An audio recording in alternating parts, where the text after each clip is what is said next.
Iglesia Bíblica del Señor Jesucristo presenta Palabra de Gracia.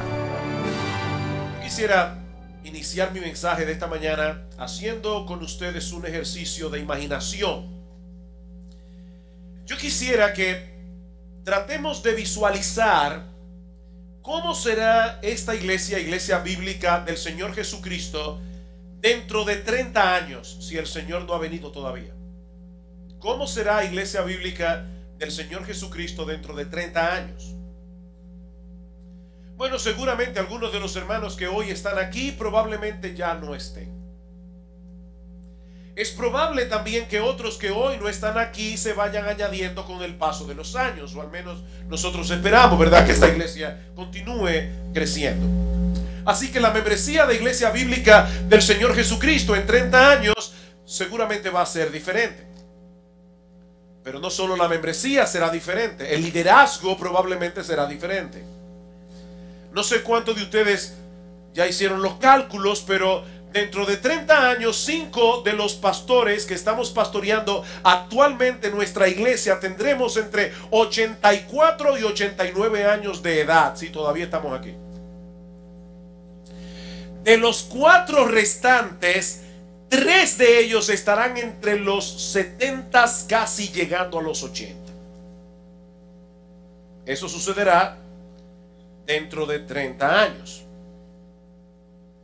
La pregunta que yo quisiera poner en vuestros corazones, tanto en el mensaje de esta mañana como en el mensaje que vamos a predicar esta tarde, es ¿qué tipo de iglesia nosotros queremos que sea iglesia bíblica del Señor Jesucristo dentro de 30 años? ¿Qué tipo de iglesia nosotros queremos que sea esta iglesia dentro de 30 años? Y aún pensando más allá, ¿cómo será nuestra iglesia cuando el Señor Jesucristo regrese en gloria? Deseamos que sea una iglesia fiel, con una membresía compuesta de verdaderos creyentes que amen al Señor, que sean coherentes con la fe que profesan. Nosotros quisiéramos que los líderes que tengamos en la iglesia en ese momento fuesen hombres que proclamen y vivan las verdades del Evangelio con una genuina pasión, con un genuino amor por Cristo y por las almas a las cuales ministran. Eso es lo que nosotros queremos. Porque si es así, mis amados hermanos, hay algo que debemos hacer ahora, aparte de orar. Si eso es lo que nosotros queremos, mis amados hermanos, hay algo que debemos hacer ahora. No es mañana, no es el año que viene. No podemos darnos el lujo de quedarnos de brazos cruzados a ver qué sucederá con Iglesia Bíblica del Señor Jesucristo dentro de 30 años o con la generación que viene detrás de nosotros, porque el mundo a nuestro alrededor no está de brazos cruzados ni lo estará durante todos esos años. Mis hermanos, hay una agenda detrás de muchas de las cosas a las que se exponen nuestros hijos. Y esa agenda no incluye que amen al Señor con todo su corazón, con toda su alma, con toda su mente, con todas sus fuerzas. Esa agenda no incluye que nuestros hijos se mantengan fieles al Evangelio, todo lo contrario. El mundo quiere forjar una generación que, sin dejar de ser religiosa, ¿verdad?, a su manera, abrace una mentalidad y un estilo de vida completamente secularizados. Así que si no somos intencionales en el trabajo que estamos haciendo ahora con la próxima generación, me temo, mis hermanos, que tarde o temprano Iglesia Bíblica del Señor Jesucristo seguirá por el mismo camino que han transitado muchas iglesias antes que nosotros. Iglesias que en un momento dado fueron baluartes de la verdad, iglesias que en un momento dado predicaron fielmente la palabra de Dios y hoy son mausoleos. Iglesias locales que desaparecieron del mapa, que ya no existen, o lo que es todavía peor, iglesias donde en una ocasión se predicó el Evangelio de Cristo y hoy día están predicando herejías, están esparciendo veneno desde sus púlpitos. Es esa preocupación la que nos ha movido a predicar estos dos mensajes en ambos cultos, y que, como ya he dicho, hemos titulado Alcanzando a la próxima generación. Ahora debo aclarar, mis amados hermanos, que este es un tema que debe ser de interés para todos los miembros de esta iglesia. No solamente para los padres cuyos hijos todavía están bajo su techo. Todo aquel que ama genuinamente al Señor Jesucristo ama a su iglesia. El que no ama a su iglesia se engaña a sí mismo si cree que ama al Señor. Todo aquel que ama al Señor Jesucristo ama a su iglesia. Y todo aquel que ama a la iglesia debe estar interesado en las próximas generaciones. En la mañana de hoy, quiero que vayamos una vez más al Salmo 78.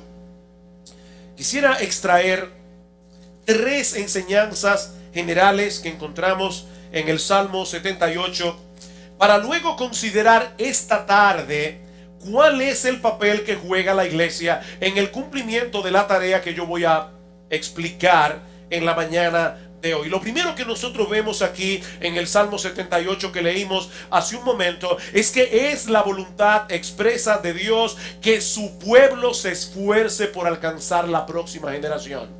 Es la voluntad expresa de Dios que su pueblo se esfuerce por alcanzar a la próxima generación. Versículos 1 al 3. Escucha, pueblo mío, mi ley. Inclinad vuestro oído a las palabras de mi boca. Abriré mi boca en proverbios. Hablaré cosas escondidas desde tiempos antiguos, las cuales hemos oído y entendido que nuestros padres nos las contaron.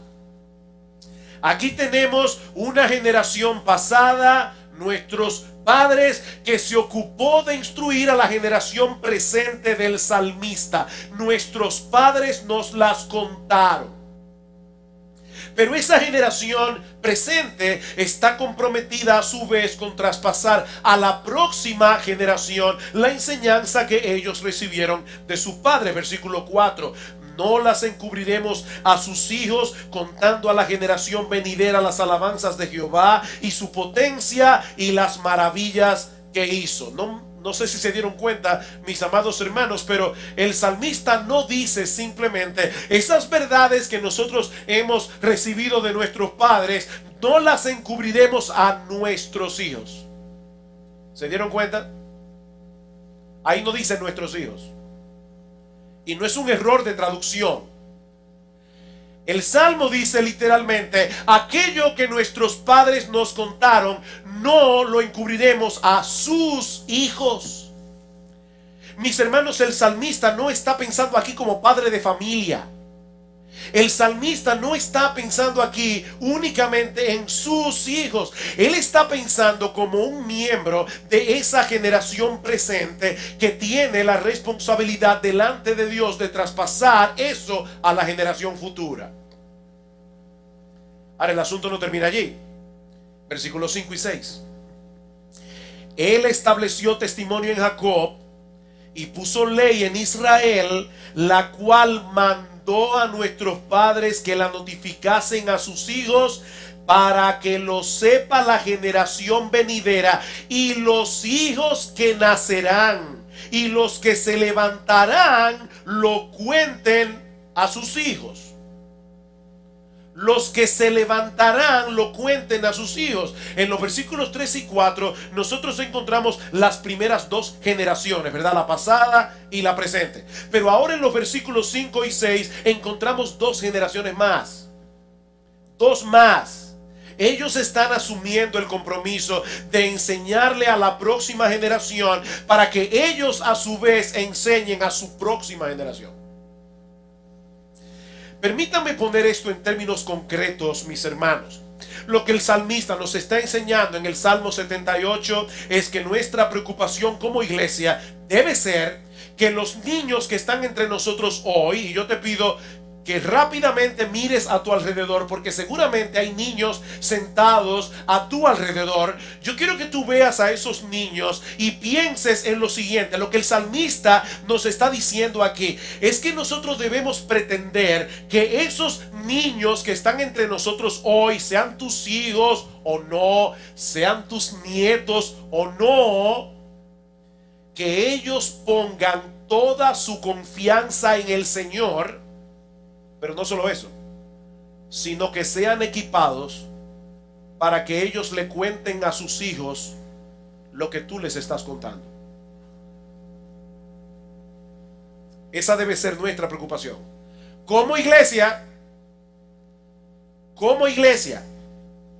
en otras palabras, mis hermanos, y para conectar con lo que dije al principio de este mensaje, nuestro trabajo ahora en el 2014 debe ser hecho con miras a lo que va a estar sucediendo aquí en el 2044. Yo espero de verdad que el Señor me ayude a que tú te vayas de aquí con esa inquietud. Miembro de Iglesia Bíblica del Señor Jesucristo. Lo que nosotros estamos haciendo ahora como iglesia, según el Salmo 78, debe ser hecho con miras a lo que va a estar sucediendo aquí, por lo menos en el 2044, si el Señor no ha regresado todavía. Mis amados hermanos, es la voluntad expresa de nuestro Dios que su pueblo se esfuerce por alcanzar a la próxima generación con miras a que ellos también traten de alcanzar a la suya. Jueces, capítulo 2. Libro de Jueces, capítulo 2. Dios fue muy claro con el pueblo de Israel en ese sentido. Pero lamentablemente hubo generaciones que no fueron fieles a la encomienda que Dios les había dado. ¿Y qué sucedió? Versículo 6 del capítulo 2 de Jueces. Porque ya Josué había despedido al pueblo y los hijos de Israel se habían ido cada uno a su heredad para poseerla, y el pueblo había servido a Jehová todo el tiempo de Josué y todo el tiempo de los ancianos que sobrevivieron a Josué, los cuales habían visto todas las grandes obras de Jehová que él había hecho por Israel. Pero murió Josué, hijo de Nun, siervo de Jehová, siendo de 110 años, y lo sepultaron en su heredad en Timnat-Sera, en el monte de Efraín, al norte del monte de Gaz. Y toda aquella generación también fue reunida a sus padres, y se levantó después de ellos otra generación que no conocía a Jehová ni la obra que él había hecho por Israel. 3 generaciones fueron suficientes para que el pueblo de Israel se apartara de tal manera del Señor, que basta con leer el libro de los Jueces para ver el impacto que tuvo eso en esa próxima generación. El pueblo de Israel fue un desastre durante la época de los Jueces, y muy probablemente fue por el hecho de que hubo algo que una generación no hizo. Y sigue diciendo en el versículo 11: después los hijos de Israel hicieron lo malo ante los ojos de Jehová y sirvieron a los Baales y dejaron a Jehová, el Dios de sus padres, que los había sacado de la tierra de Egipto, y se fueron tras otros dioses, los dioses de los pueblos que estaban en sus alrededores, a los cuales adoraron y provocaron a ira a Jehová. Hermanos, ustedes se imaginan que se escriba dentro de 100 años la historia de Iglesia Bíblica del Señor Jesucristo y digan: en el año 2000 había una generación que servía al Señor, pero años después la ira de Dios vino contra esa iglesia. La ira de Dios, porque se apartaron de Jehová.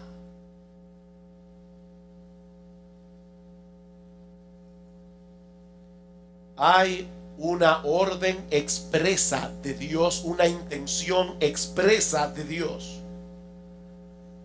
de que nosotros debemos alcanzar a la próxima generación.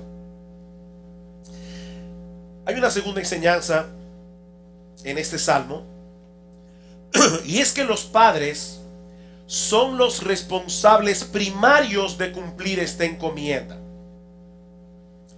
Ellos no son los únicos responsables, y eso lo veremos más ampliamente en la tarde de hoy, pero son los responsables primarios. Volvamos al Salmo 78 otra vez, versículos 5 y 6. Él estableció testimonio en Jacob y puso ley en Israel, la cual mandó a nuestros padres que la notificasen a sus hijos, para que lo sepa la generación venidera y los hijos que nacerán, y los que se levantarán lo cuenten a sus hijos.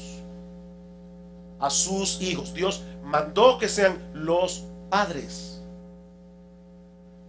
Queridos padres, con el hecho biológico de tener hijos, vino juntamente la responsabilidad de criarlos en la disciplina y amonestación del Señor.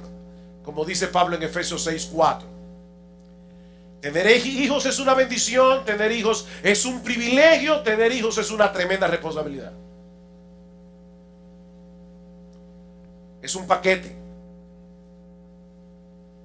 Y todo vino incluido. La iglesia está llamada a ser una ayuda vital para los padres en esa tarea, como veremos en el próximo mensaje, pero la iglesia nunca debe sustituir a los padres en el cumplimiento de su responsabilidad. Deuteronomio capítulo 6. Es imposible hablar de este tema y no tocar Deuteronomio capítulo 6, versículo 4. Pero antes de leerlo, quiero hacer una advertencia. Hermano, yo sé que este pasaje es sumamente conocido para los miembros de esta iglesia. Así que por favor no permitan que la familiaridad del contenido de este pasaje, de estos versículos, les impida poner atención a lo que Dios está diciendo aquí.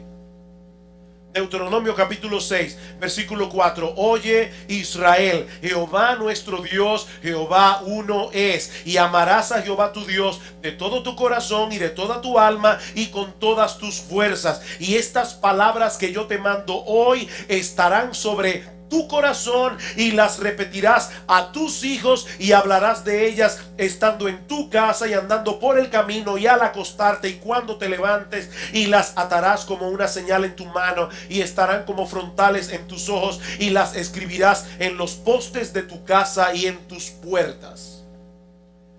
Hay otra versión, la versión de las Américas, que traduce el versículo 7 de una manera más literal. Dice: y diligentemente la enseñarás a tus hijos. La Nueva Versión Internacional dice: estas palabras que yo te mando hoy estarán sobre tu corazón y las inculcarás en tus hijos. ¿Cuál era la tarea de Moisés? Enseñar a estos adultos israelitas la palabra de Dios, para que estos adultos israelitas traspasen esa palabra a sus hijos. La esencia de lo que Dios está diciendo a su pueblo aquí es que Él ha diseñado la familia para ser una comunidad de enseñanza. Mi amado hermano, yo no sé si alguna vez tú has visto tu familia de esta manera, pero tu familia es una escuela. Lo quieras o no, tú estás enseñando todo el tiempo a tus hijos, lo quieras o no. Tu familia es una escuela, y según este texto, tu familia es la escuela más importante que hay en el mundo. No existe un contexto más apropiado para enseñar la verdad de Dios que el contexto familiar. Eso es lo que Dios está diciendo aquí a los padres. Ustedes viven con sus hijos, están con ellos desde que se levantan, están allí cuando se acuestan. Ellos crecen y se desarrollan en vuestra presencia. En los momentos más importantes de sus vidas son ustedes los que están allí, no los maestros de escuela dominical, no los pastores de la iglesia. Son ustedes, mis amados hermanos, los que están allí delante de sus hijos. Y Él quiere que hagamos uso de todas las ventajas que tenemos como padres para enseñar a nuestros hijos. Él quiere que convirtamos la familia en un salón de clases. Tu familia es un salón de clases. Mis hermanos, el Dios de toda sabiduría nos contrató. ¿Tú sabías eso? Que tú fuiste contratado. Óyeme, desde el momento en que tu mujer salió embarazada, tú fuiste contratado. Y vas a dar cuenta por el contrato. Tú fuiste contratado para ser maestro en la escuela de Dios. Su principal maestro. Los que tienen niños en la escuela saben que hay diferentes modalidades, ¿verdad? Hay escuelas, hay aulas, perdón, hay cursos donde hay un encargado de aula, ¿verdad? Un maestro que enseña todo, prácticamente. Ya en bachillerato hay un profesor de matemáticas, hay un profesor de historia, hay un profesor de biología. Bueno, lo que yo te estoy diciendo, mi amado hermano, es que tú no tienes ni profesor de matemáticas ni de biología. En esta escuela no, tú eres encargado de aula. Eres tú y tú. Dios te contrató. Esa es tu responsabilidad. Por encima de todas las otras cosas que nosotros hacemos como familia, debemos asegurarnos de que esta venga a ser una comunidad de enseñanza. ¿Qué significa eso? Dice Paul David Tripp. Esto significa que cada situación de problema, conflicto, duda, pregunta, confusión, dificultad, unidad, división, gozo, tristeza, trabajo, descanso, obediencia, rebelión, esperanza, temor, risa, autoridad y sumisión son los que son los momentos, los que hacen los momentos multicolores de la vida familiar. Cada uno de esos momentos deben ser vistos como oportunidades de enseñanza. Esto es lo que hace de la familia, dice Tripp, un instrumento vital para la obra que el Redentor está haciendo en la tierra. Wow, Dios está haciendo algo en la tierra y tu familia es parte de eso. Así que los padres debemos vivir con los ojos y oídos abiertos para capturar todas esas oportunidades y enseñar a nuestros hijos en cada uno de esos contextos diferentes. Ahora, noten algo de suprema importancia. Para que estos padres puedan llevar a cabo la tarea que se les está encomendando, lo primero que deben hacer es amar a Dios y atesorar su palabra en el corazón. Estas palabras que yo te mando hoy estarán sobre tu corazón y las enseñarás. Hay un documento que voy a estar citando mucho hoy en la mañana y en la tarde, el documento de visión del Ministerio de Niños Deseando a Dios. Dicen ellos, este punto es extremadamente crucial. Lo que los padres terminan enseñándoles a sus hijos es lo que ellos atesoran y aman. De la abundancia del corazón habla la boca.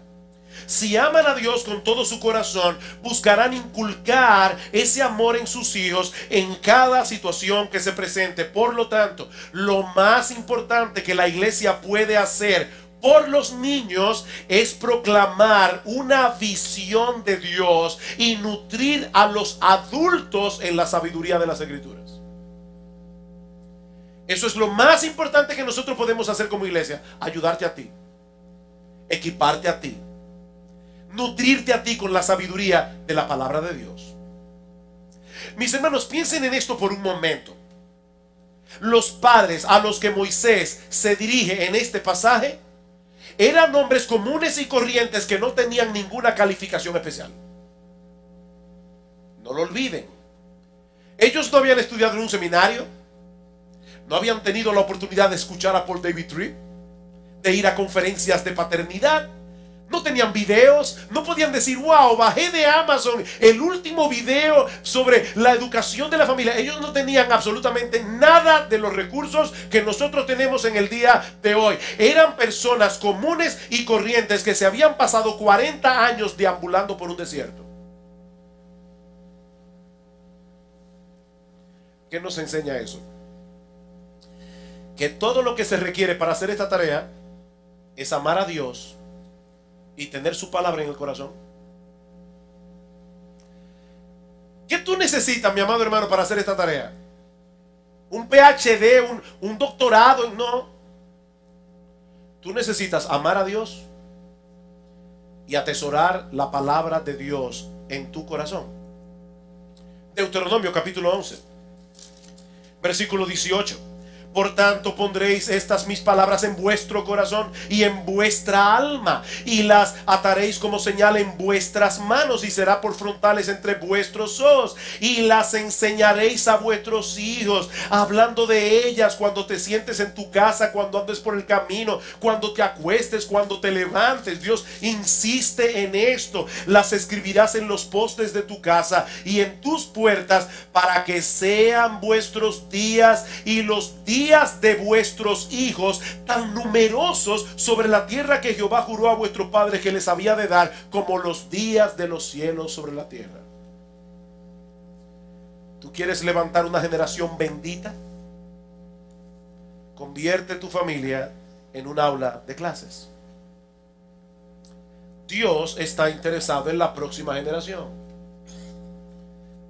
y los responsables primarios de esa tarea, padres, somos nosotros, los padres. Esta semana mi esposa me recordó ese texto de Génesis capítulo 18 versículo 19, cuando Dios está a punto de destruir Sodoma y Gomorra. Y Dios se pregunta, ¿voy a encubrirle a Abraham lo que yo voy a hacer? Dice, no, yo le voy a revelar a Abraham lo que yo voy a hacer en Sodoma y Gomorra. ¿Por qué? Porque yo sé que él mandará a sus hijos y a su casa después de sí, que guarden el camino de Jehová, haciendo justicia y juicio, para que haga venir Jehová sobre Abraham lo que ha hablado acerca de él. ¿Saben cuál es la conexión aquí? Dios está diciendo, yo voy a destruir Sodoma y Gomorra y se lo voy a revelar a Abraham, no solamente porque él es mi amigo, sino también porque yo sé que Abraham va a ser fiel en enseñarle a su generación ese rasgo de carácter mío, que yo soy un Dios justo. Yo sé que él va a hacer eso. ¿Puede Dios decir eso de ti? Pon tu nombre ahí. ¿Puede Dios decir, yo sé de antemano que fulano, tú, o fulana, tú, vas a hacer tu mejor esfuerzo por enseñar a tus hijos y a tus nietos los caminos del Señor? Muchas veces se habla de los abuelos y se presupone que los abuelos deben ser consentidores. Cuidado. Nuestra función primaria no es consentir a nuestros nietos. Nuestra función primaria es traspasar a nuestros nietos el conocimiento del Dios de las Escrituras. Esa es nuestra función primaria.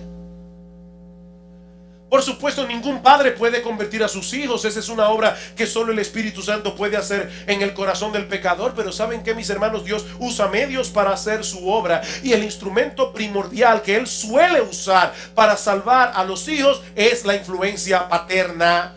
A pesar de nuestras debilidades, no somos perfectos. A pesar de nuestras imperfecciones.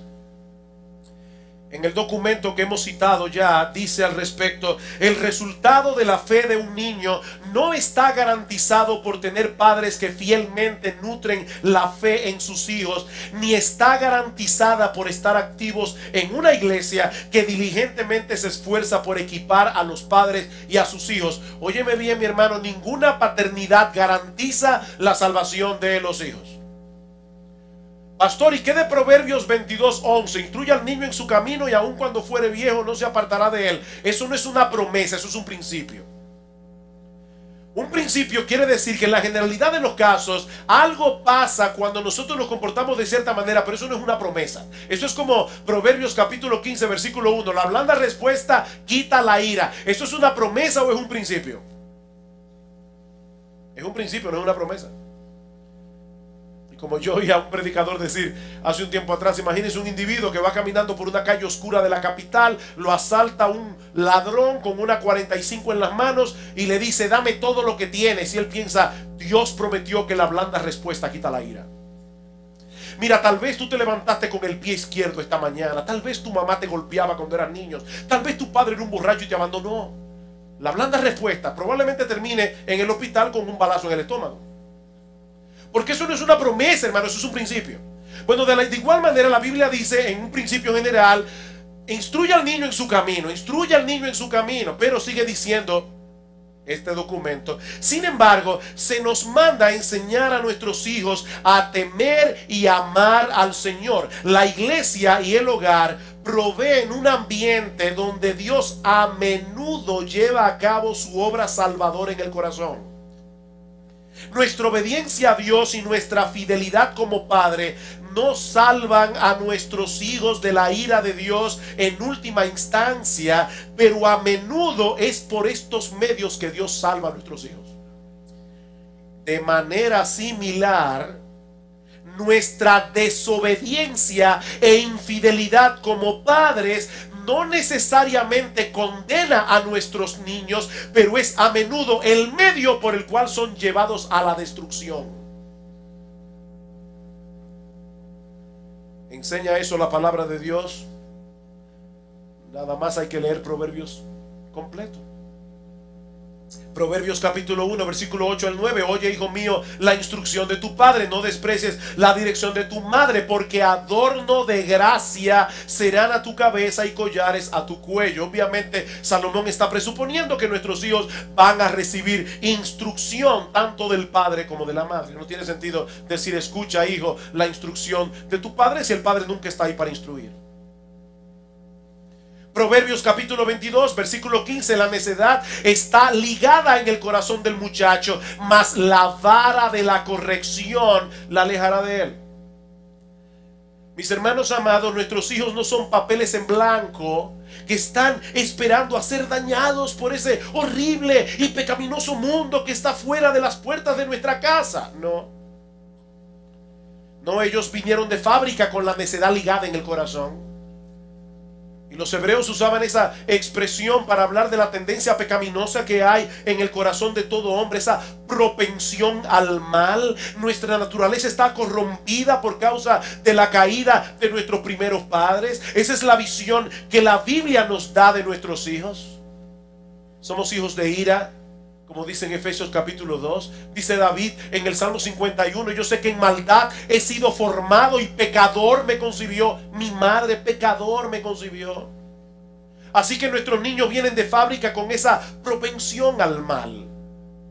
Por supuesto, al principio se manifestará a través de pecados infantiles, pero déjenme decirle algo, mis amados hermanos. Ese mismo principio de maldad que lleva a un niño de 6 años a empujar a su amiguito por un carrito que él quiere, es el mismo principio de maldad que lleva a un delincuente de 30 a disparar un revólver. Es el mismo principio de maldad.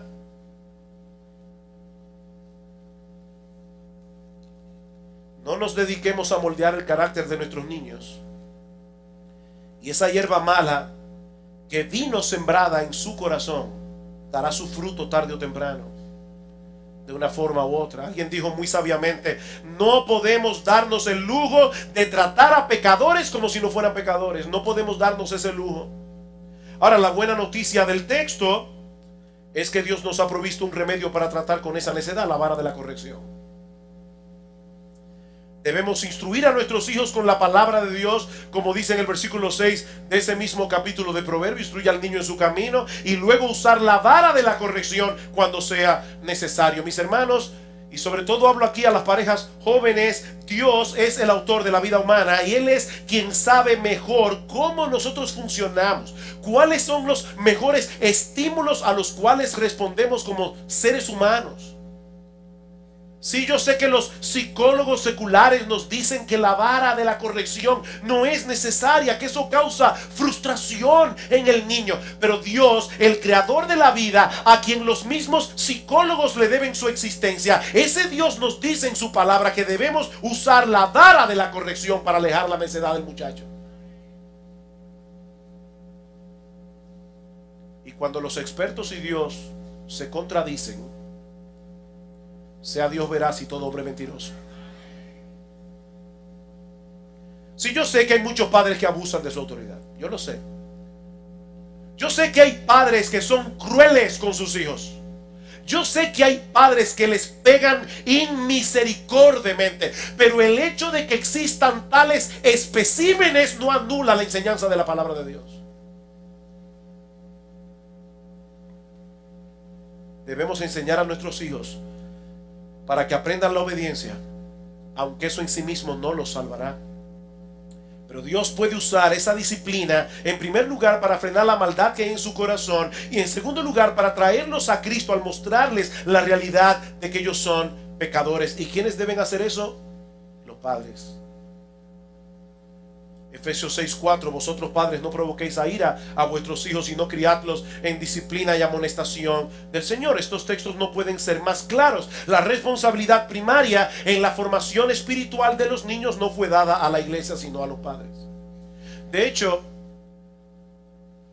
no es verdad, mis amados hermanos, que no importa lo que la iglesia haga, si los padres no hacen uso de eso que la iglesia hace, la iglesia está trabajando en mano. Si tú llegas tarde a la escuela dominical o simplemente no vienes a la escuela dominical, no importa qué tan buena pueda ser el currículum, no importa qué tan diestro pueda ser el maestro, no importa qué tanto poder tenga enseñando la palabra de Dios, tus hijos no se van a beneficiar de eso porque no están aquí. Tú decidiste no venir, tú decidiste llegar tarde. Así que aún lo que la iglesia hace para ayudar a los padres depende de lo que los padres decidan hacer. Hace unos años atrás, 2 sociólogos de Harvard hicieron un estudio para determinar cuáles eran los factores cruciales que incidían en la delincuencia juvenil. Llegaron a la conclusión de que hay cuatro cosas que son esenciales, que son necesarias para prevenir ese mal. Primero, la disciplina del padre. Dicen ellos, debe ser firme, justa y consistente. 2, la supervisión de la madre. Ella debe saber siempre dónde están sus hijos, qué están haciendo y deben estar con ellos la mayor parte del tiempo posible. 3, el cariño de ambos progenitores, el padre y la madre. Y 4, la cohesión de la familia. La familia tiene que pasar tiempo junta. Yo no sé si a ustedes les pasa lo mismo que a mí, pero cuando yo leo estudios como estos, una de las primeras cosas que vienen a mi mente es el tiempo y el dinero que se hubieran ahorrado si lo hubieran creído a la Biblia. Eso ya lo decía aquí. No había que buscar a 2 expertos de Harvard para decir eso y gastar quién sabe cuánto para hacer esos estudios. Hermanos, yo tengo un problema. Son las 12:40 y yo no he acabado. Pero gracias al Señor que yo predico hoy, mañana y tarde. Así que yo lo que voy a hacer es que voy a dejar mi sermón exactamente aquí. Y lo que me quedó lo voy a dar esta tarde. Voy a ver cómo lo puedo meter. Pero ¿qué hemos visto hoy? Hemos visto que Dios nos ordena explícitamente en su palabra que nos embarquemos en esta tarea de alcanzar a la próxima generación y que la responsabilidad primaria de esta labor ha sido puesta sobre los padres, no sobre la iglesia. Yo sé, mis amados hermanos, que cuando se predica de un tema como este, es difícil no sentirse culpable. Por cosas que nosotros debimos haber hecho y no hicimos, por cosas que nosotros hicimos que no debimos haber hecho. Por eso yo no quiero terminar este punto sin recordarles, queridos padres, que el único propósito de la culpa es llevarnos a Cristo en arrepentimiento y fe. Es el único propósito de la culpa. Lamentar el pecado cometido no nos ayudará en absoluto para hacer lo que debemos hacer en el presente y en el futuro, a menos que confesemos nuestros pecados y, amparados en el perdón divino, tomemos la determinación de ponernos en las manos de Dios para ser usados en traspasar la verdad divina al alma y al corazón de nuestros hijos y a los hijos de nuestros hijos. Así que si tú te sientes culpable, mi amado hermano, mi amada hermana, recuerda que el único Padre perfecto es Dios. Y que al final de cuentas nosotros estamos aquí precisamente para llevar a nuestros hijos a confiar en ese Padre perfecto. Nosotros no somos perfectos. El que encubre su pecado no prosperará. El que lo confiesa y se aparta alcanzará misericordia.